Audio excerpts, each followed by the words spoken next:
ini saya izin record. Oke, Assalamualaikum warahmatullahi wabarakatuh. Salam sejahtera, Om Swastiastu, Rahayu, salam kebajikan, salam Pancasila. Selamat siang semuanya. Kita mulai materi kuliah biopsikologi hari ini, pertemuan 4 tentang neuron.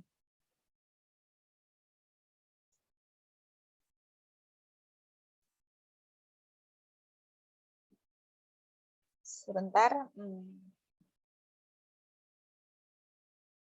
Apakah sudah terlihat materinya? Kelihatan, Mbak. Bentar ya, saya perbesar.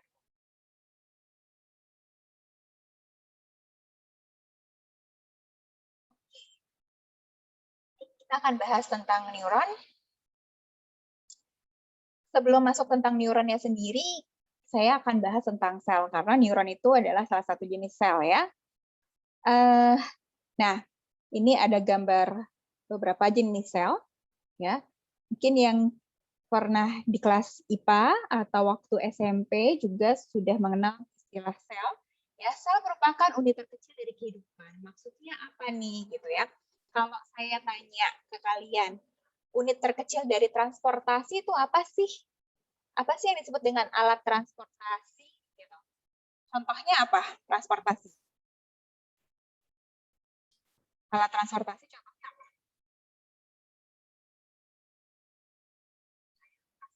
Mobil gitu ya, motor, pesawat, kapal, kereta, bis, sepeda, gitu ya, beca.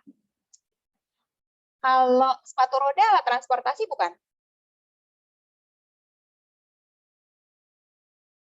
Skateboard alat transportasi bukan? Gitu. Nah, begitu kalian misalkan motor, mobil, pesawat gitu ya, perahu, itu kalian oh iya ya itu udah pasti itu alat transportasi. Tapi begitu misalnya sepatu roda, skateboard, terus bingung kan? Transportasi bukan ya? Gitu. Bingung gitu kan? Transportasi bukan sih itu. Terus ketika menyatakan itu transportasi atau bukan, kita akan berpikir definisinya transportasi itu apa gitu kan? Alat transportasi itu apa gitu? Apa kendaraan itu apa gitu?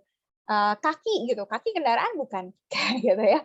Nah, terus jadinya harus tahu dulu dong definisinya apa.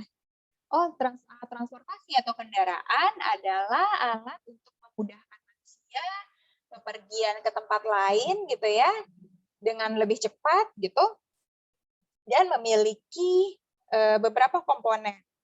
Komponennya misalnya harus ada roda misalnya ya, kayak gitu, atau alat untuk bergeraknya.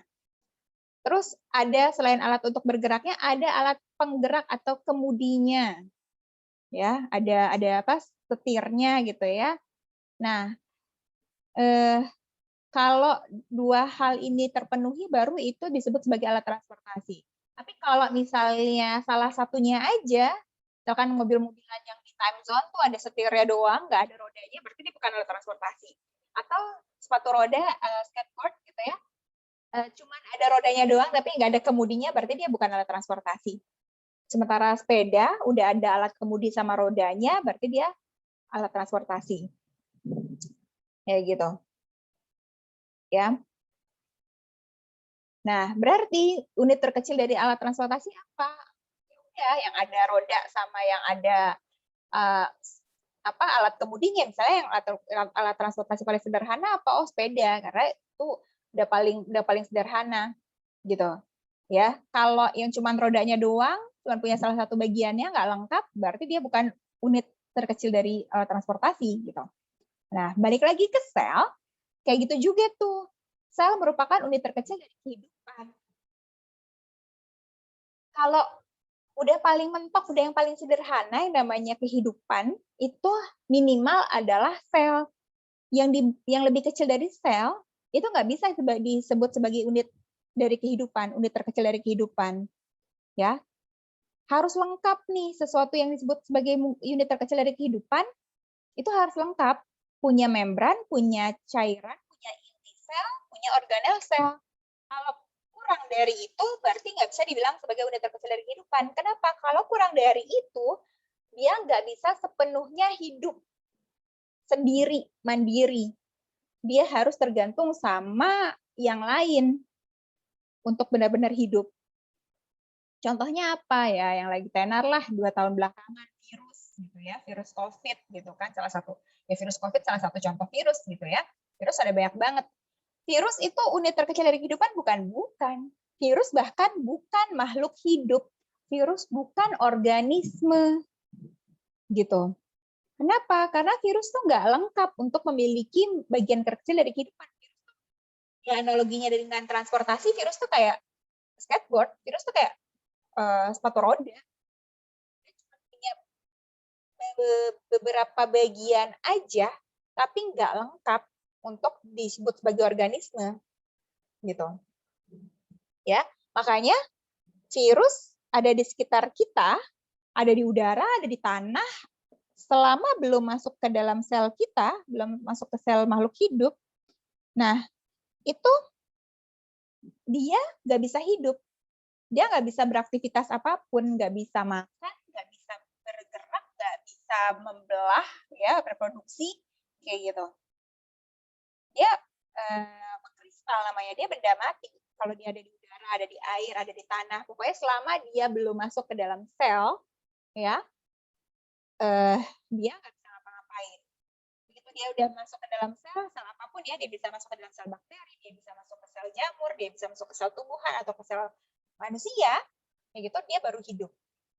Ya, virus tuh ukurannya sangat kecil, dia jauh lebih kecil daripada sel. Gitu. Ya. Maka virus bukan unit terkecil dari kehidupan. Unit terkecil dari kehidupan itu minimal adalah 1 sel. Ya, karena 1 sel itu udah bisa makan, udah bisa bergerak, udah bisa reproduksi, ya dia sudah bisa melakukan aktivitas kehidupan karena bagian-bagiannya tuh lengkap. Dia punya membran. Membran itu adalah pelindung, ya.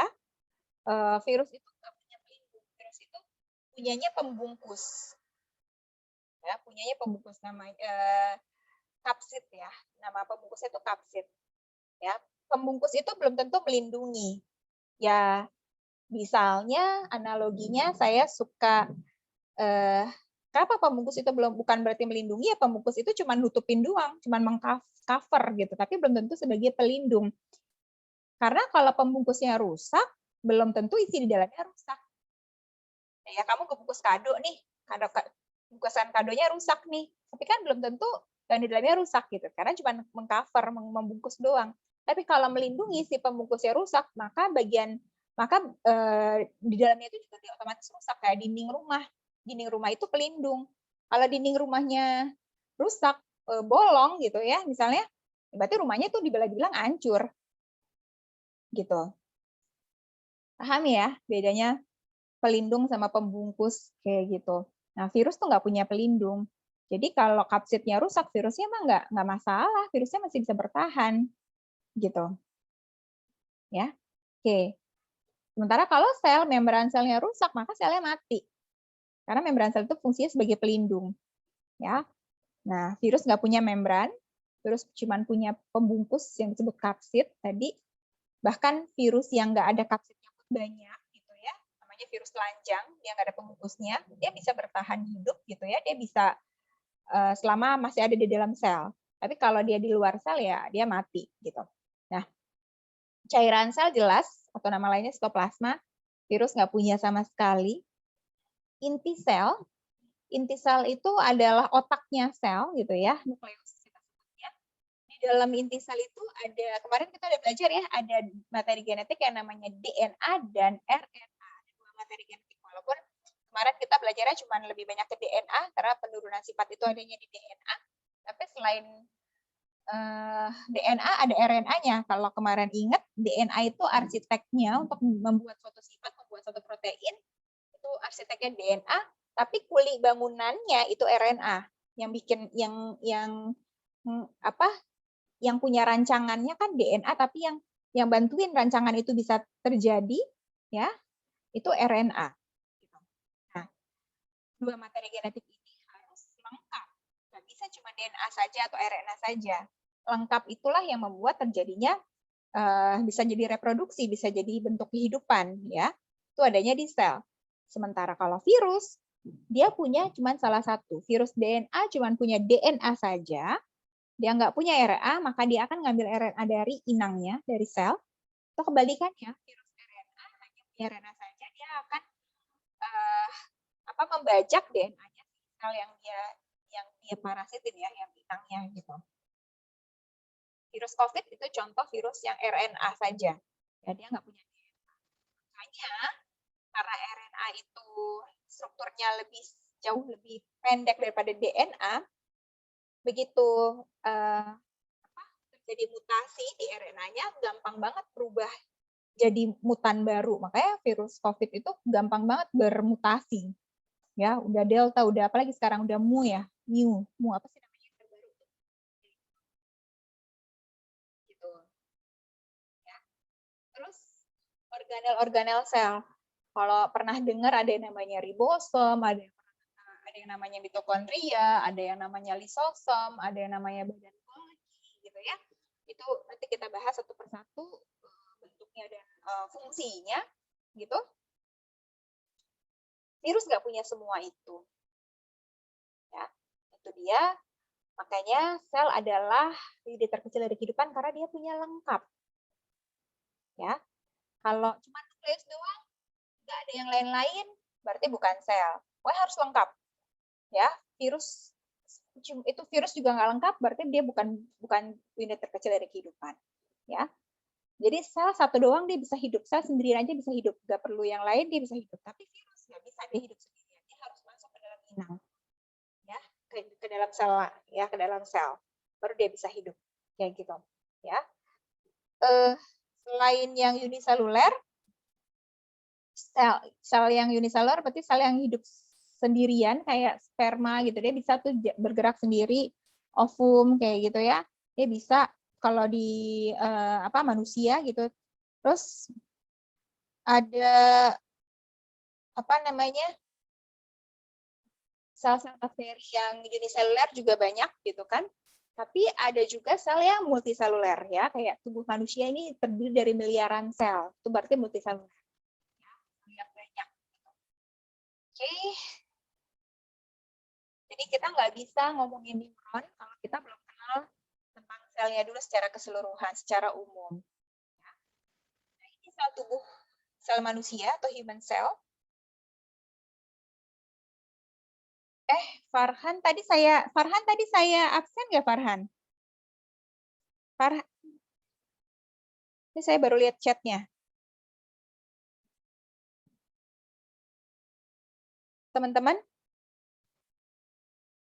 coba ya nanti itu kan saya coba cek di Google Classroom-nya, tadi saya udah masukin daftar hadirnya, kalau ternyata tadi belum sempat ke absen, saya revisi, nanti saya kirim lagi ya. Dengeran nggak suara saya? Halo, saya nggak ada yang nangkepin, saya bingung nih. Dengeran, Mbak. Dengeran, Pak. Oke. Ya, Farhan cek ya, tadi saya absen apa enggak? Tuh kamu, saya baru lihat namanya. Saya baru lihat chatnya. Mbak, izin aku juga telat masuk. Oke. Di absennya aku Saya juga, Mbak. Oke, ya udah 3 orang ya. Ya udah, ini saya masih izin ya, Keisha, Fadlan sama Farhan. Oke, tulis saja dulu nanti saya lupa. Farhan hadir kok, Mbak? Tadi Farhan udah di absen ya? Oke. Ya udah, Mbak. Oke, saya masih kasih izin ya, ini hari ini untuk apa namanya? Untuk saya absen lagi nanti. Oke. Nah, ada yang pernah melihat gambar ini? Ini adalah sel manusia, ya. Ini sel hewan. Manusia itu bagian dari kingdom animalia ya, kalau di biologi. Sel kita sama sel hewan yang lain itu sama, gitu ya. Secara struktural. Kalau sama tumbuhan beda ya. Tumbuhan punya tambahan pelindung namanya dinding sel. Kalau sel hewan enggak ya, langsung ke membran sel. Nah, ini yang apa namanya, yang warna merah ini ya, secara keseluruhan ini adalah nukleus ya, atau atau inti sel ya. Terus yang hitam di tengahnya itu nukleolus atau anak inti sel ya. DNA itu ada di dalam nukleolusnya ya. Terus cairan di dalam inti sel itu ada cairan namanya nukleoplasma atau cairan inti sel ya. Tapi secara keseluruhan ini namanya nukleus. Disinilah ada materi genetik yaitu di dalam nukleolus tadi atau DNA ya, materi genetiknya. Terus kontrolnya sel itu dilakukan oleh nukleus ya. Kalau nanti kita belajar sel saraf, nukleus itu mengontrol apakah suatu sinyal, suatu informasi diteruskan atau tidak diteruskan. Yang diterima oleh neuron itu bakal diteruskan atau tidak diteruskan, atau diteruskannya kemana, kayak gitu. Itu yang mengontrol adalah si nukleus. Makanya nukleus disebutnya sebagai bagian terpenting dari sel atau otaknya sel, gitu. Ya. Terus yang kuning ke putih ke kuningan ini adalah sitoplasma. Ya, ini cairan selnya ya. Mengambang gitu di cairan plasma ini, di sitoplasma ini ada berbagai organel ya. Ada yang kayak roti, ini namanya mitokondria. Ini untuk membantu sel menghasilkan energi ya. Kalau kita makan glukosa, makan gula udah diubah jadi sampai glukosa oleh sistem pencernaan kita, nanti glukosanya masuk ke mitokondria, akan dilakukan katabolisme untuk menghasilkan energi kimia yang namanya ATP. Gitu. Ya, fungsi-fungsinya sih sebetulnya ada nih di slide berikutnya. Tapi saya jelasin aja lagi di sini ya. Jadi mitokondria itu untuk menghasilkan energi. Terus di sini ada bulutan-bulutan kecil namanya ribosom. Di sini di ribosom ini ada RNA. Ribosomnya ada yang nempel di dekat nukleus ya, di retikulum namanya nih, yang hijau, lapisan-lapisan hijau yang kayak yang berlapis-lapis ini namanya retikulum endoplasma kasar, karena RE kasar karena kasar itu karena ada bintil-bintil ribosom ya, ada ribosom yang nempel di sini. Ya, mereka fungsinya untuk membantu pembentukan protein atau sintesis protein. Ya. Terus kalau yang nggak ada ribosomnya, RE halus, ya, smooth endoplasmic reticulum bahasa Inggrisnya, ya, ini untuk sintesis lemak. Ya. Terus ada Golgi apparatus atau nama lainnya badan Golgi. Nah, ini untuk pengemasan protein. Kan tadi proteinnya udah dibuat gitu ya. Nah, terus dikemas. Dikemas maksudnya apa? Kan sel tertentu menghasilkan protein, tapi belum tentu protein itu dia sendiri yang pakai. Misalnya kalau kita bahas sel neuron, sel neuronnya membentuk dopamin gitu ya, atau membentuk serotonin misalnya gitu ya, nama-nama neurotransmitter yang bentuknya mirip dengan protein, tapi yang bentuk itu adalah misalnya sel neuron A, tapi belum tentu neuron A sendiri yang langsung pakai si dopamin atau serotoninnya itu. Dia yang pakai misalnya adalah sel neuron yang lain gitu. Ya, maka supaya dibungkusnya supaya yang pakai itu tepat sasaran, itu perlu dikemas, dikasihin alamat lah gampangnya, kayak kita memboxing paket gitu ya. Nah, yang ngeboxing paket itu adalah Golgi apparatus. Atau saya kasih contoh lain, misalnya kalau kita ngomongin sel pankreas itu menghasilkan insulin gitu kan. Insulin itu protein, hormon yang bentuknya protein.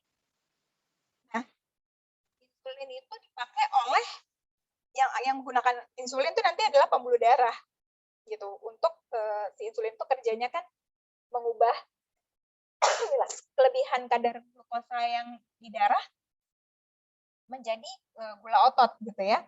Ya, insulin itu kerjanya di pembuluh darah untuk mengubah glukosa menjadi glikogen. Ya. Nah, berarti kan yang membutuhkan insulin adalah darah.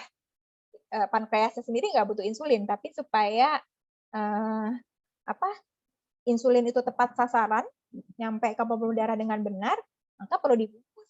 Kalau nggak nanti nyampainya salah sasaran atau dianggap benda asing, dihancurin sama sel darah putih kayak gitu. Nah, itu yang ngerjain itu, yang ngebungkus itu supaya tepat sasaran, itu adalah badan Golgi atau Golgi apparatus. Ya, yang warnanya pink di sini. Terus ada lisosom. Lisosom ini untuk mencerna zat-zat yang masuk ke dalam sel supaya nggak berbahaya gitu, ya, dihancurin gitu. Nah, untuk sel darah putih itu banyak banget lisosomnya karena dia memang fungsinya bertugas untuk menghancurkan zat asing gitu ya. Sentriol, yang ini sentriol ini untuk pergerakan sel. Kalau selnya bisa bergerak, misalkan kayak sel darah merah, sel darah putih, itu kan dia bisa bergerak. Nah, maka pergerakan selnya itu dibantu oleh sentriol, gitu. Ya. Terus ada membran sel, ya, sel membran. Nih, yang hijau di paling pinggir ya. Ini ada bolong-bolong, bolong-bolong sih selnya gitu.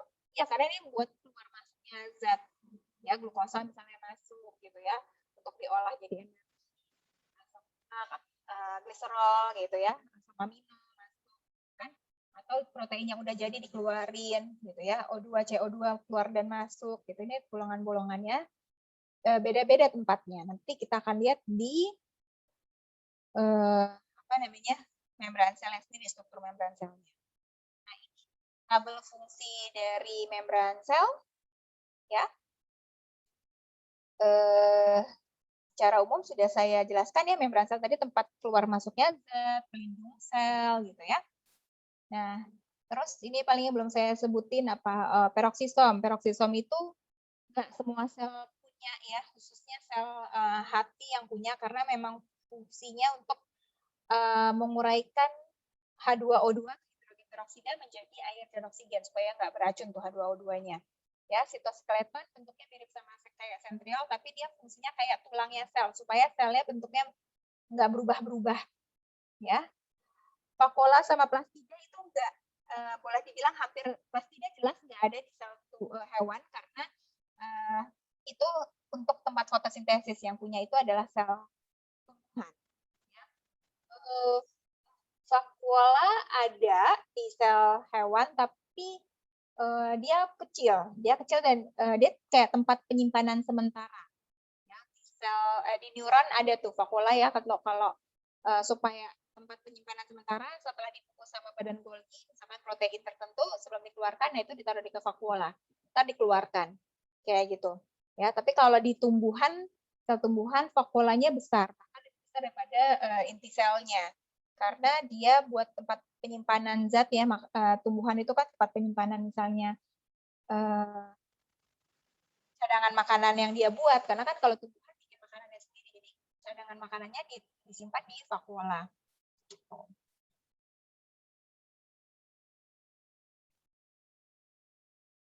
Oke, nah ini struktur membran sel. Ya, kalau kita tadi kan cuman kayak bagian pinggirnya doang gitu ya. Kalau kita lihat secara 3 dimensi, tampak atas, kalau tadi kan lihatnya tadi tampak samping, kalau lihat dari tampak atasnya sih bentuknya kayak gini nih. Ya, membran sel itu terdiri atas lipid bilayer, ya. Lipid bilayer itu bentuk yang kayak bola tapi ada kakinya. Ya, ini lipid, atas bawah nih bilayer. Ini lapisan atasnya, ini lapisan bawahnya. Lapisan atas itu berdekatan dengan luar sel atau eksternal. Lapisan dalam, bagian bawah dekat dengan dalam sel. Ya. Nah, ini di tengah-tengah ini fosfolipidnya, gitu ya. Ini lipid yang bagian yang bola itulah yang bagian lemaknya, yang lipidnya itu mereka suka sama air. Jadi langsung terkena air gitu ya. Dalam ini sitoplasma kan cairan ya. Nah, tapi yang bagian dalam itu mereka nggak suka sama air, jadi nggak terkena air. Gitu. Nah, yang gede-gede ini protein. Ya, protein ini kayak kanal ya, kayak saluran buat tempat keluar masuknya zat. Ada yang nanti keluar masuknya kayak kebuka pompa gitu ya. Nah, ada yang kayak gang, kayak kanal keluar masuk aja kayak gitu. Itu kita akan pelajari lebih lanjut di pekan depan ya, bagaimana suatu zat keluar masuk mekanismenya di sel neuron.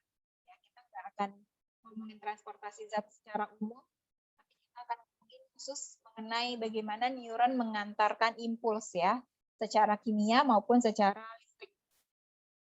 Gitu. Nah, itu melalui membran sel ya, transport protein ini. Terus yang bentuknya kayak cabang-cabang ranting pohon warna biru ini glukosa, karbohidrat ya, rantai karbohidrat yang ada di sel. Gitu. Itu bentuknya membran sel.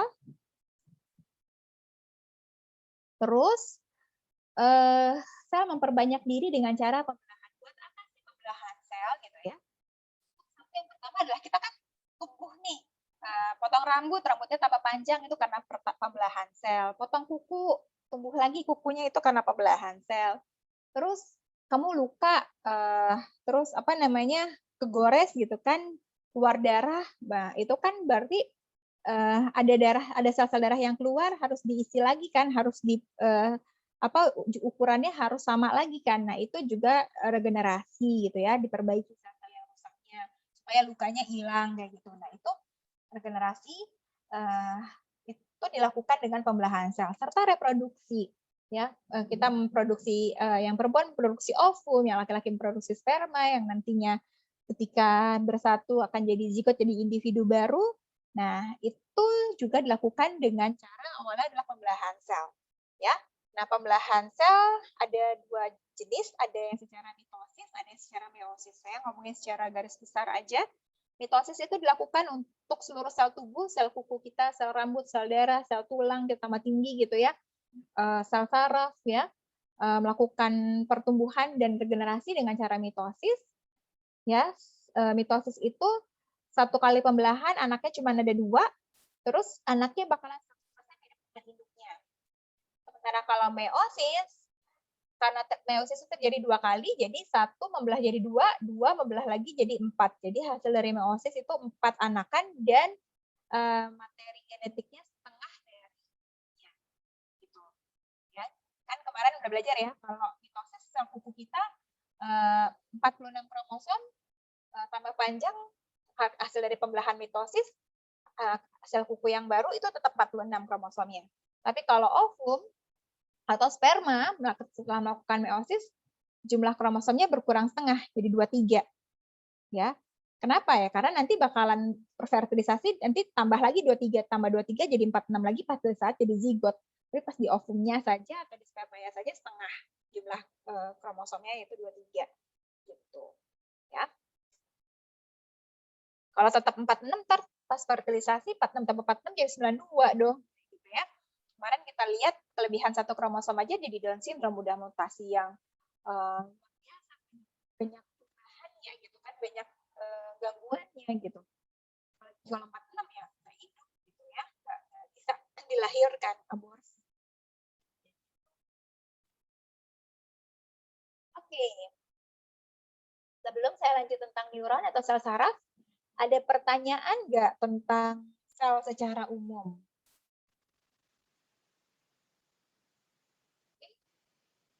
Ada? Ya. Nah, ini sekarang kita langsung ngomongin sel secara khusus, yaitu sel saraf ya, karena kita ngomongin tentang sebelum kita kenalan dengan otak, dengan organnya, dengan organ yang dianggap paling berpengaruh terhadap perilaku manusia, dengan emosi manusia, dengan kognisi manusia gitu ya, itu organnya otak gitu kan. Kita kenalan dulu dengan si penyusun otak yaitu neuron atau sel saraf ya. Ini otak, kalau kita perbesar inilah neuronnya.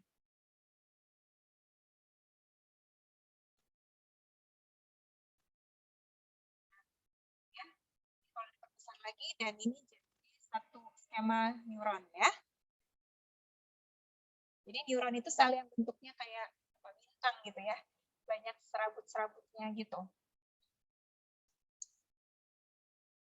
Nah, ini bagian-bagian dari neuron. Kita tadi udah kenalan sama bagian-bagian dari sel secara umum. Dan neuron ternyata punya keunikan, punya struktur yang beda dibanding sel-sel lain. Kalau sel yang lain umumnya bentuknya bulat gitu ya, atau setengah lingkaran gitu, kayak atau gepeng gitu, kayak sel darah merah kan gepeng gitu kan. Tapi kalau neuron beda banget, bentuknya nggak ada bulat-bulatnya, bentuknya kayak serabut-serabut ini, kayak bintang gitu ya. Gepeng, udah jelas gepeng, terus nggak ada bulatnya sama sekali, dia menjulur malah. Ya, jadi sitoplasmanya itu melakukan penjuluran membentuk struktur yang kayak gini. Ya, dan dia punya bagian-bagian tambahan. Dia juga jelas punya mitokondria, nukleus dan segala macam punya gitu, tapi dia punya bagian-bagian tambahan yang lebih spesifik. Oke, kita coba dulu lihat videonya ya. Semoga bisa nih ya.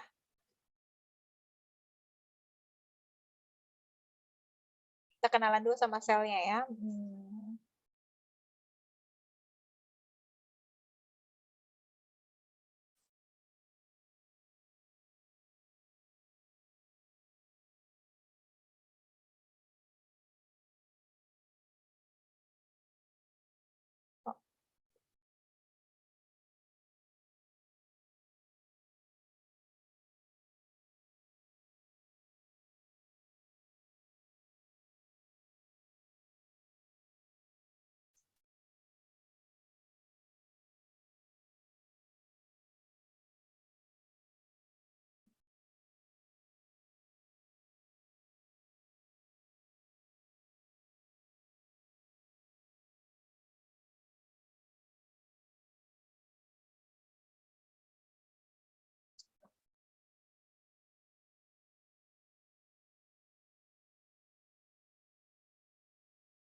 Sorry, kok putus? Oke.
Oke, eh, sorry, bentar,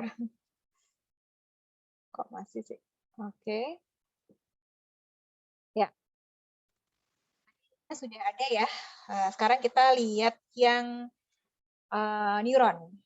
Oke, secara garis besar yang tadi sih saya sudah jelasin ya, terutama yang berkaitan dengan sel manusia aja ya, yang apa namanya, yang neuron nanti. Nah, sekarang kita akan lihat neuronnya sendiri.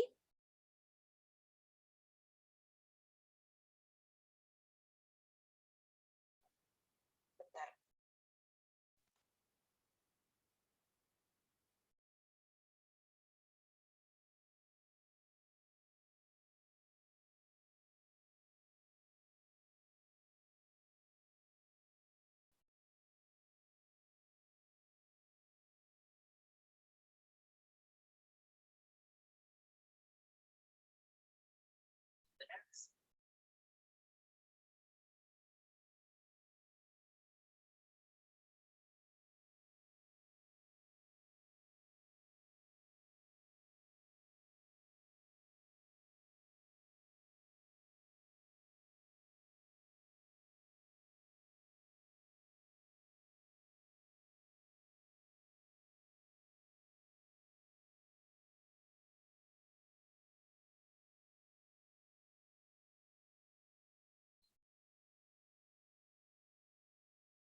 Oke.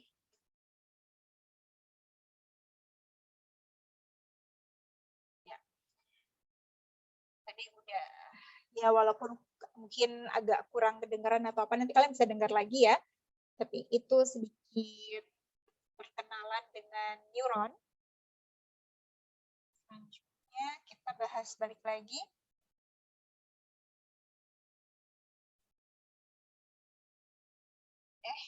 Sorry. Saya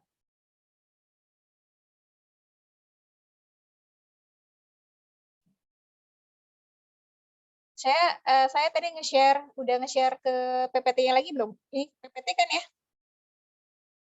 Oke. Ya. Ini satu sel neuron ya. Dia punya 3 bagian besar, yaitu dendrit, badan sel, atau ada yang bilangnya soma, atau ada yang bilangnya sel body, dan akson. Ya. Nah, ini kelihatan nggak kursor saya bergerak? Kelihatan, Mbak. Kelihatan, Mbak. Ya.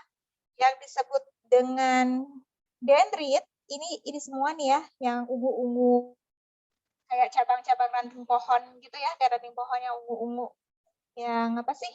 Yang geradakan, apalah ini istilahnya ya. Ini semua dendrit.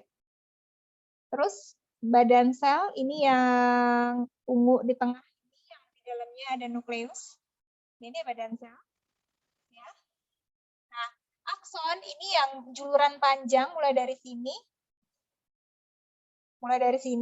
Ya, sampai ke akson terminal, sampai ke ujung sini, ini semua akson. Oke, bisa dipahami dulu itu bagiannya ya. Dendrit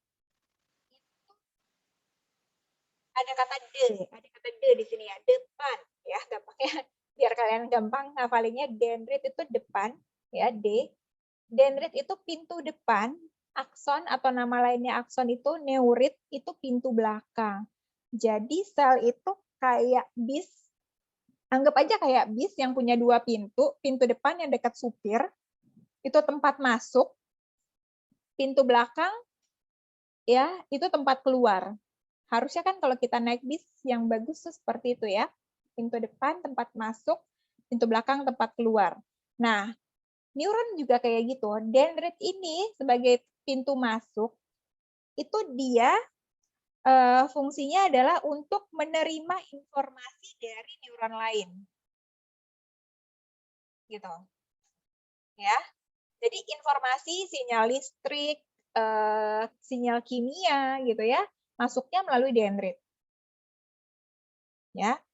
Kok banyak nih cabang-cabangnya, berarti dia bisa nerima lebih dari 1 neuron ya. Ini bisa dari neuron yang ini, ya ini bisa dari sini, ya ini bisa neuron yang beda lagi kayak gitu. Ya.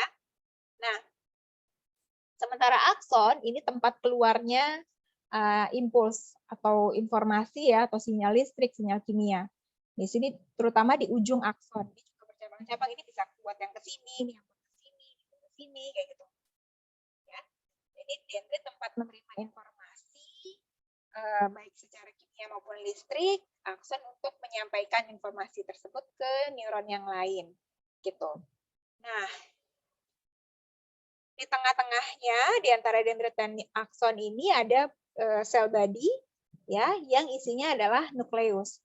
Nukleus tadi kan saya sudah bilang bahwa dia adalah otaknya sel, dia yang mengendalikan, mengontrol kegiatan sel. Nah, untuk neuron dia pengontrolannya buat apa? Dia ngontrol dari mana dia ngontrol dari mana sel itu menerima informasi. Salah di sini kan ada banyak banget nih, dia ketemu sama neuron-neuron lain.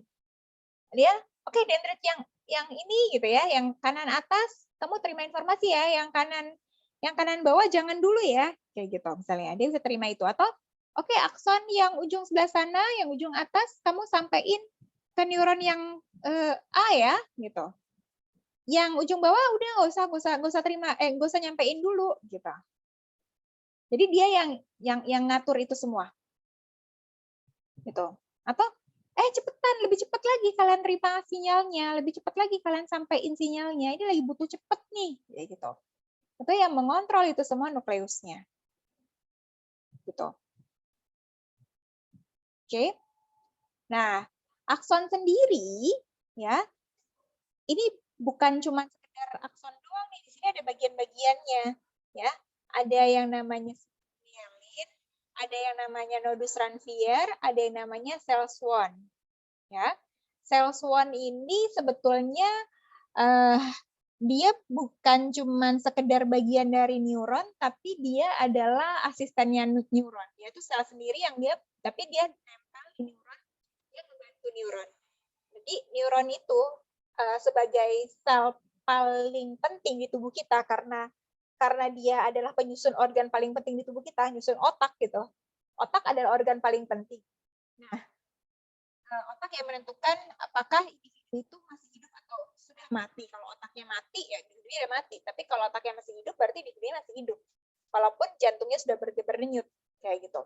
Ya, jadi otak sebagai organ yang paling penting, maka sel penyusunnya juga adalah sel yang paling penting, gitu kan?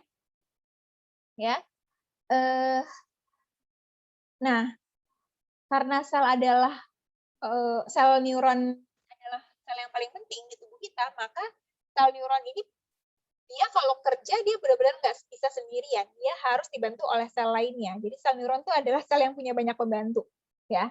Namanya glia nanti pembantunya sel. Kita kenalan lebih lanjut sama si para glia ini.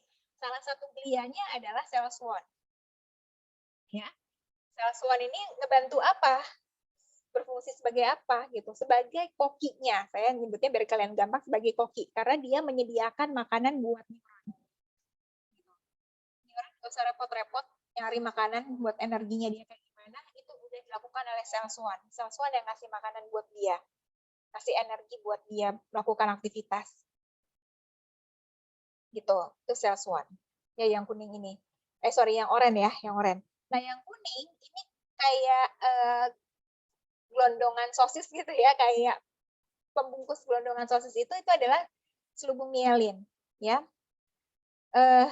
Kalau kalian perhatikan akson ini satu neuron ini sebenarnya warna ungu ini ya. Nah, tapi si akson juga ini nih. Ini sebenarnya ada warna ungu-ungu ini aksonnya gitu. Tapi akson itu ada yang ketutupan sama si selubung kuning itu, ada yang enggak. Ini kan ada yang ungu-ungu yang enggak ketutupan. Nah, itu yang enggak ketutupan itu namanya nodus Ranvier atau node of Ranvier, ya. Nah, sementara yang ketutupan itu namanya myelin sheath, selubung myelin. Buat apa selubung myelin? Ya, kalau kita tadi ngelihat strukturnya neuron yang lebih, yang ketika dia ini kan neuronnya kita lihat cuma satu ya. Kalau dia kelihatan tadi di otak tadi banyak gitu ya, mana sih tadi? Oh, yang paling depan ya. Oh, ini nih. Ya, ini. Terus kita lihat ini. Ini kan banyak banget ya, saling nempel. Ya, dia berdekat-dekatan banget dan bisa jadi saling nempel. Ya. Nah, itu kan bisa aja nempel ke neuron-neuron lain, ya. Sementara informasi kan nggak boleh salah, nggak boleh salah disampaikan. Nah, supaya informasi yang nggak salah disampaikan, sementara dia tuh sensitif banget gitu ya, supaya dia nggak satu akson lainnya nempel. Nah, itu maka perlu selubung myelin ini. Selubung myelin ini sifatnya isolator, berarti dia nggak bisa mengantarkan senyawa listrik, gitu, ya. Jadi kalaupun nempel, nggak apa-apa nempel. Kayak kabel saling nempel, ya, nggak apa-apa. Karena si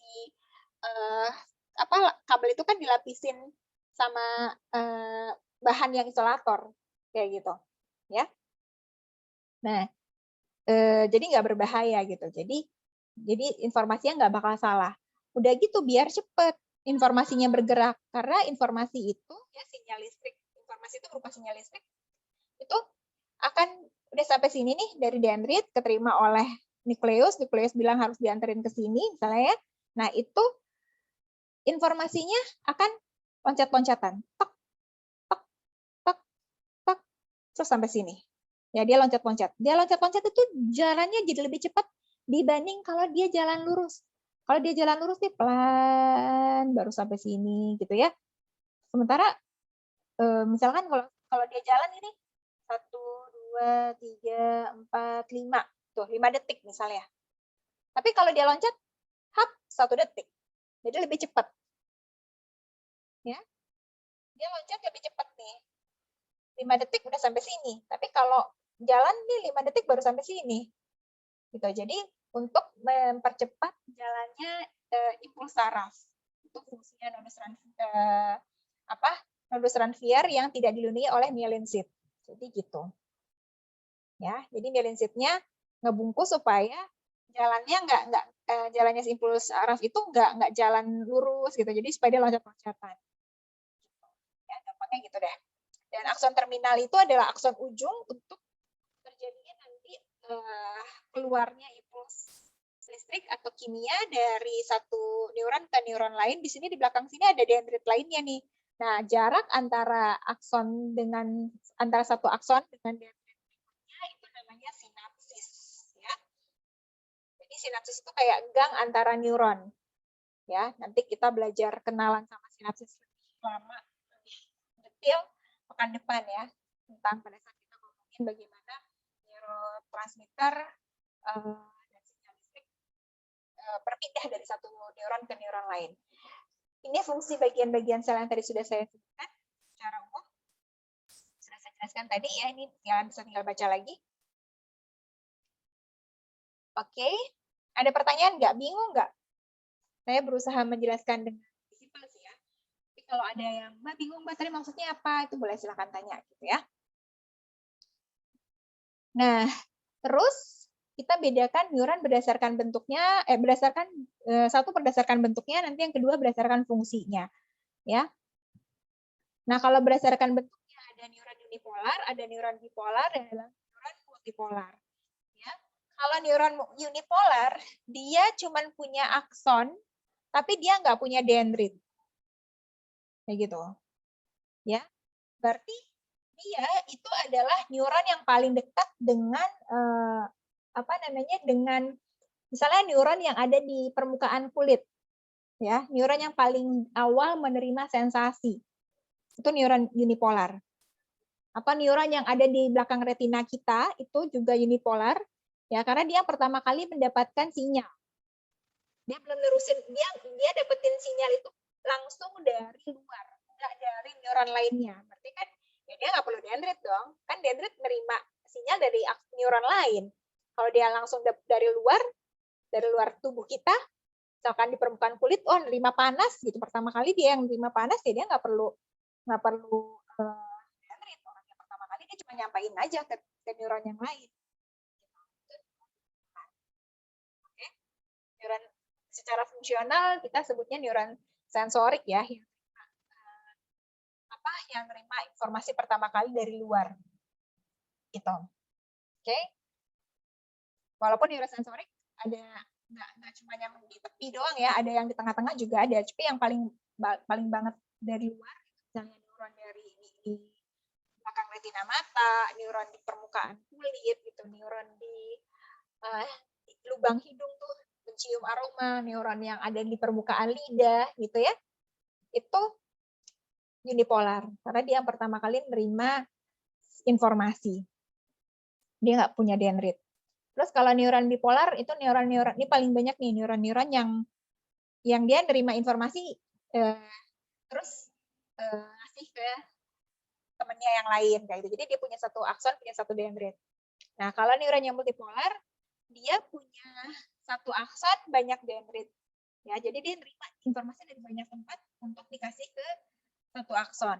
Kayak gitu. Atau ada juga mungkin yang kebalikannya, yang satu dendrit banyak akson. Ya, jadi dia harus nyebarin kemana-mana. Kayak gitu ya. Itu biasanya kalau di otak itu yang di bagian antara nih, misalnya antara lobus frontal, otak bagian depan sama lobus temporal yang bagian samping ini kan kayak ada siku gitu ya, ada sudut. Nah, itu neuronnya multipolar. Kayak gitu. Paham? Di berdasarkan bentuk-bentuknya ya. Terus berdasarkan fungsinya, neuron sensorik, neuron konektor atau neuron penghubung, dan neuron motorik. Ya.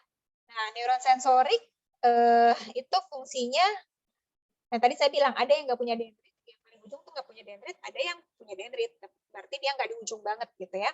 Nah, tapi sama-sama fungsinya untuk mengantarkan perintah sampai ke otak, ya, mengantarkan informasi sampai ke otak gitu. Jadi, bukan perintah, mengantarkan informasi, misalnya kita memegang benda yang panas nih. Ini tangan kita harus ngapain ya gitu ya. Kalau ada benda yang panas gitu kan. Nah, itu yang pertama kali terima sinyal panas sampai diteruskan sampai ke otak itu sensorik. Nah, kalau motorik kebalikannya. Dari otak, dari sistem saraf pusat udah bilang, oh itu benda panas, cepetan angkat tangannya gitu ya. Terus suruh otot untuk mengangkat tangan kayak gitu. Jadi itu motorik. Yang menyampaikan perintah ke otot supaya menggerakkan tangan itu motorik. Gitu. Atau matanya terlalu silau, suruh otot mata tutup matanya gitu. Nah, itu juga yang menyampaikan perintah itu dari otak ke otot itu motorik.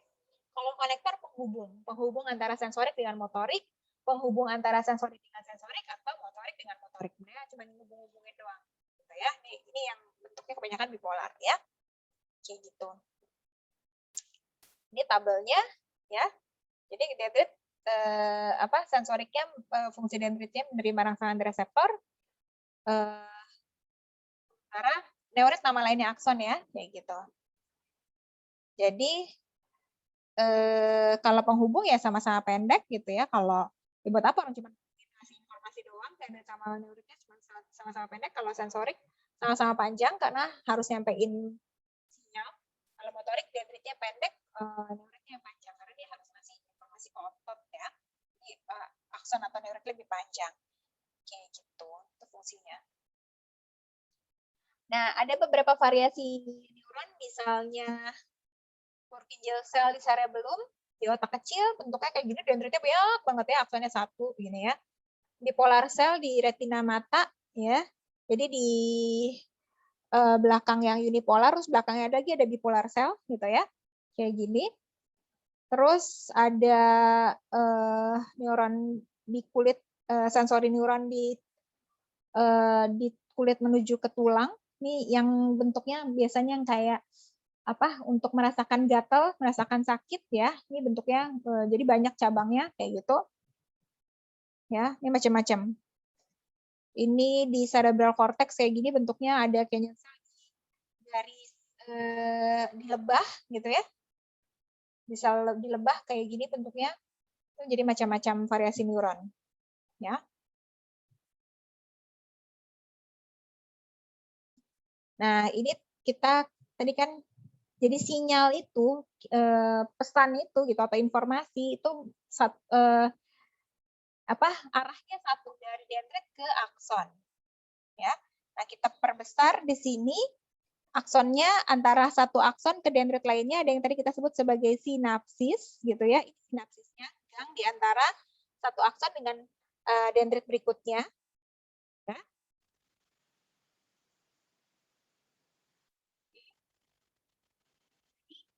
Antar saraf tidak bersentuhan ya, jadi kayak ada gangnya yang disebut dengan sinapsis ya. Nah, terjadi komunikasi di sinapsis itu ya, yang disebut dengan polarisasi, depolarisasi dan repolarisasi. Kalian boleh baca dulu ini minggu ini, nanti minggu depan kita akan bahas lebih spesifik polarisasi, depolarisasi dan repolarisasi ini. Dan ini lumayan susah karena ini berkaitan dengan fisika. Jadi bukan cuma biologi ya, karena ini proses perubahan listrik ya, muatan listrik gitu. Terus selain polarisasi, depolarisasi dan repolarisasi yang listrik tadi yang berarti fisika, juga terdapat perpindahan zat kimia yang disebut neurotransmitter atau yang nama lainnya neurohumor di sinapsis. Nah, ini jadi pekan depan itu kita belajar bukan cuma biologi, fisika juga, kimia juga. Jadi kalau kalian mau baca lebih dulu, gitu ya nggak apa-apa. Yang penting dapat dulu deh kata-katanya, informasinya gitu. Mau lihat dari video atau mau lihat dari mana, kalian tahu itu semua dulu. Mungkin akan lebih membantu penjelasan pekan depan ya, kayak gitu. Karena itu materi yang paling susah, apalagi ada psikofarmakologi ya.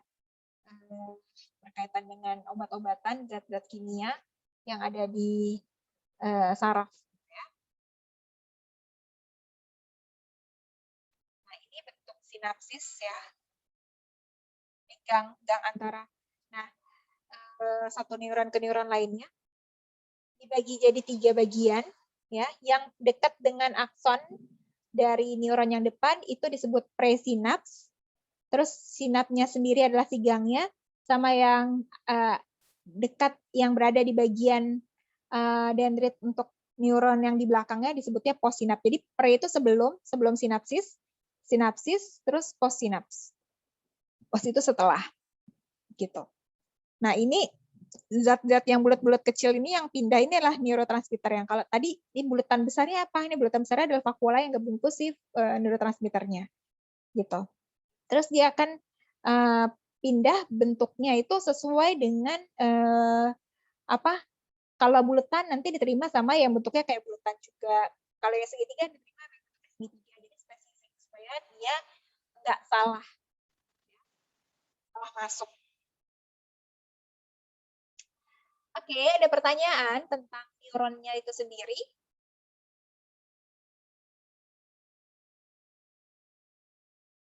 Kita udah ngomongin tentang neuron ya. Berikutnya kita akan ngomongin tentang jaringan saraf. Tadi saya sempat ngomongin tentang glia ya. Saya sebut tentang glia. Terus myelinasi, penyebab kerusakan pada neuron, kematian neuron, terus neuroplasticity. Itu sampai sini dulu, ada pertanyaan nggak? Sebelum yang berikutnya agak lebih susah.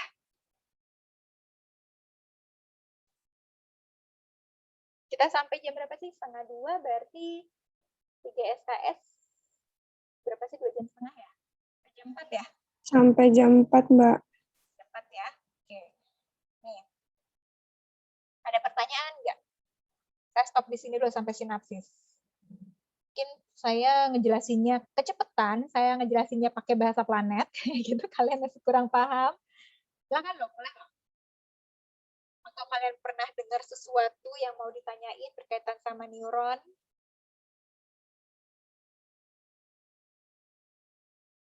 Boleh?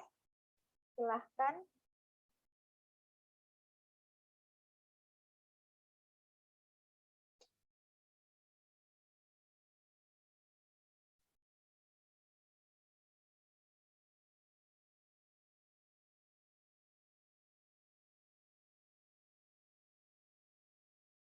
Halo?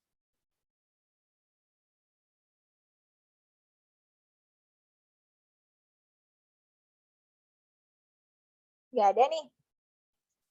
Oh ya, hati-hati dengan kata nefron ya. Walaupun cuma beda satu huruf, itu sesuatu yang beda ya. Kalau nefron itu sel ginjal. Fungsinya untuk mengeluarkan zat keluar tubuh kita. Ya. Hati-hati, ada neuron, ada nefron. Nefron itu nama untuk sel ginjal. Ya. Kalau nama untuk sel kulit kan epitel gitu ya. Sel darah merah macam-macam ya. Leukosit itu ada jenisnya macam-macam. Ada limfosit, ada monosit gitu ya. Spesifik tuh namanya beda-beda. Jadi sel tuh banyak banget jenisnya. Hati-hati dengan namanya beda satu huruf itu udah beda banget gitu ya. Kayak gitu. Jadi tolong bisa dibedakan ya. Oke, kita lanjut. Jaringan saraf.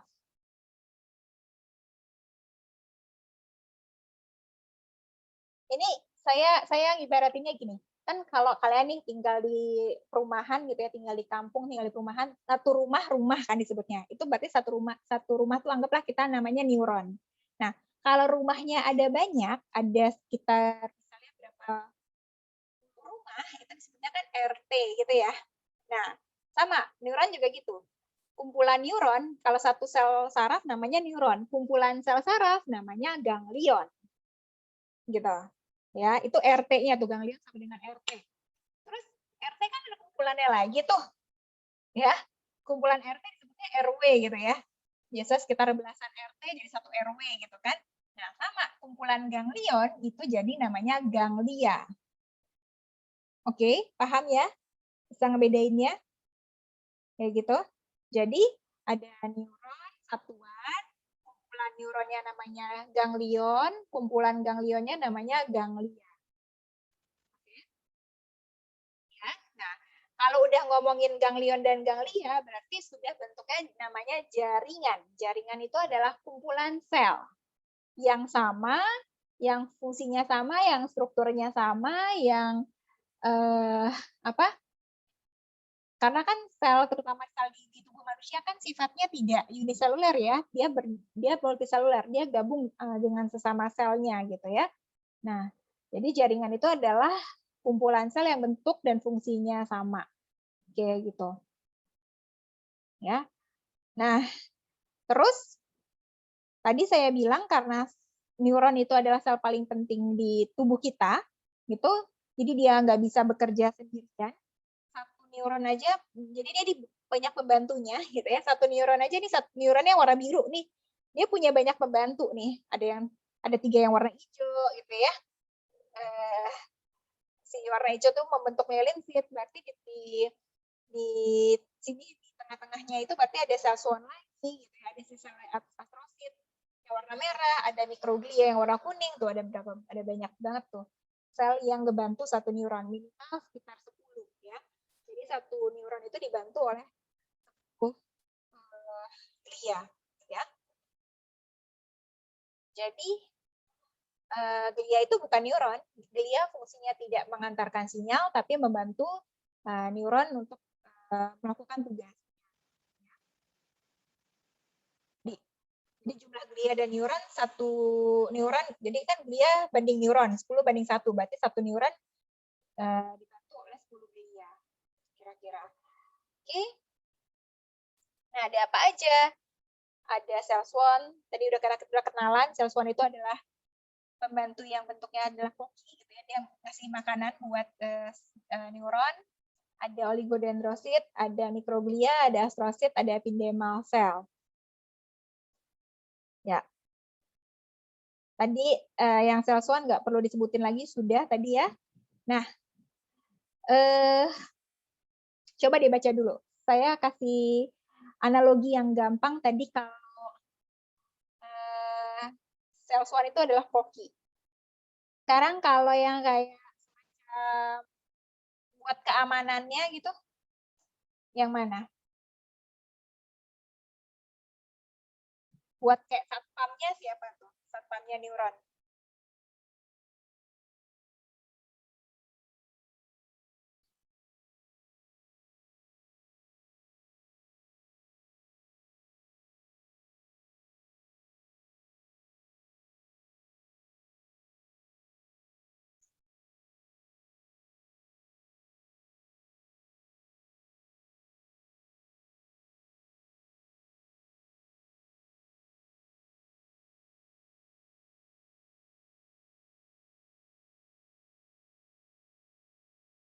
Ayo kira-kira kalau baca dari sini ada oligodendrosit, mikroglia, sorry ya, namanya mikroglia bukan mikroglien. Tapi ya ada yang nyebut mikroglien, tapi lebih banyak nyebutnya mikroglia ya. Astrosit, epidermal. Siapa satpamnya?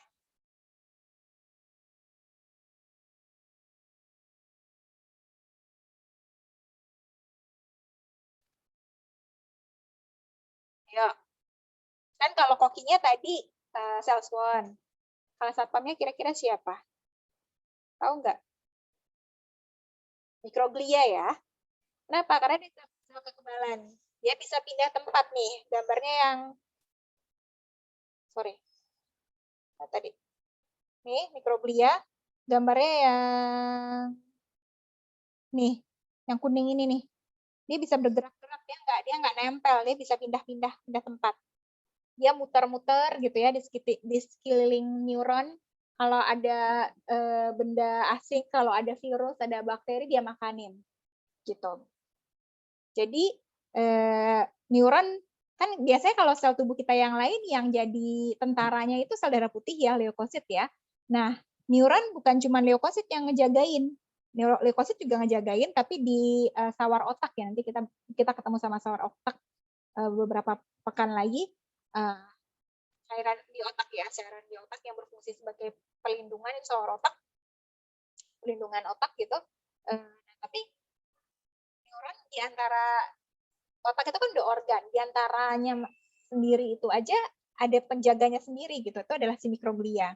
Ya, jadi dan dia bukan sel darah putih, dia mirip dengan sel darah putih karena punya fungsi yang sama, yaitu sel kekebalan tubuh, imun gitu. Tapi dia lebih tepatnya dia secara struktural lebih mirip ke jaringan saraf gitu dibanding jaringan sel darah gitu. Tapi fungsinya memang mirip dengan sel darah putih gitu.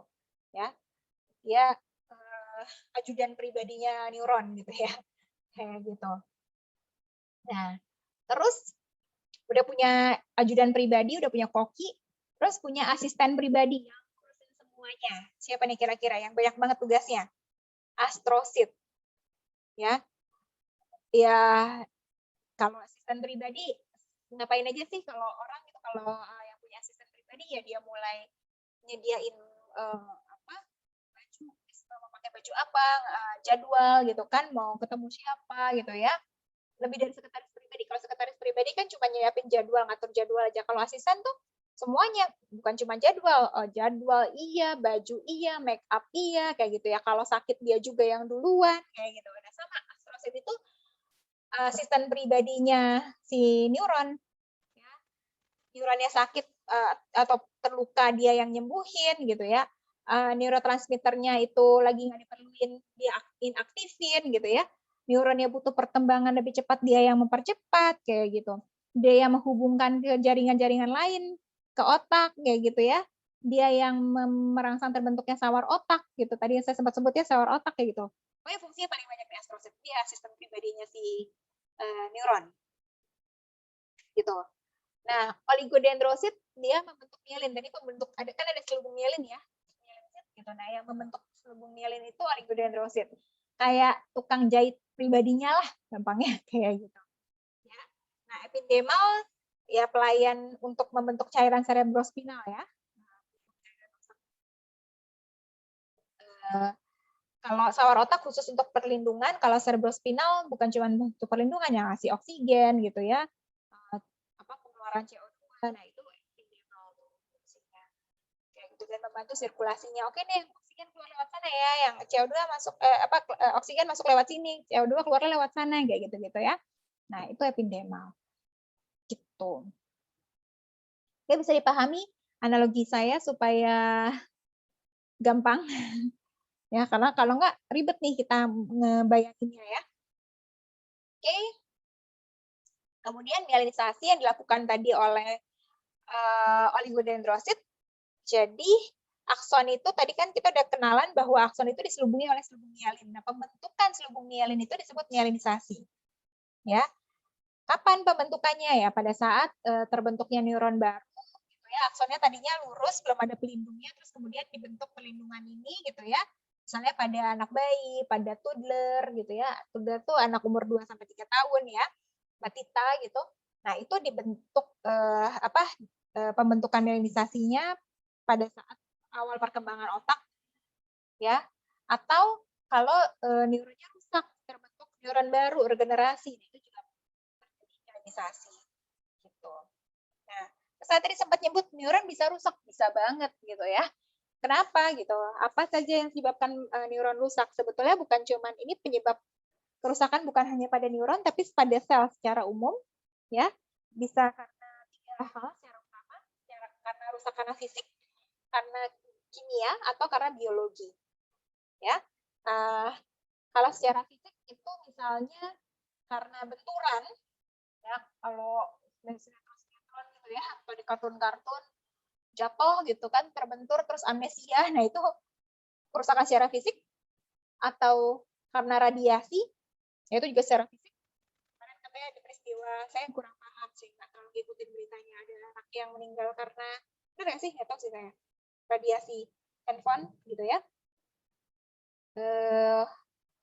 Ya saya nggak terlalu ngikutin sih, jadi saya nggak bisa bilang itu gimana, tapi ya radiasi ya cukup berbahaya, bisa menimbulkan kanker ya, jadi kerusakan misalnya kanker, atau kurangnya kadar oksigen, hipoksia gitu ya, yang salah satu gejala yang dialami oleh penderita COVID kan gitu ya, turunnya kadar oksigen gitu.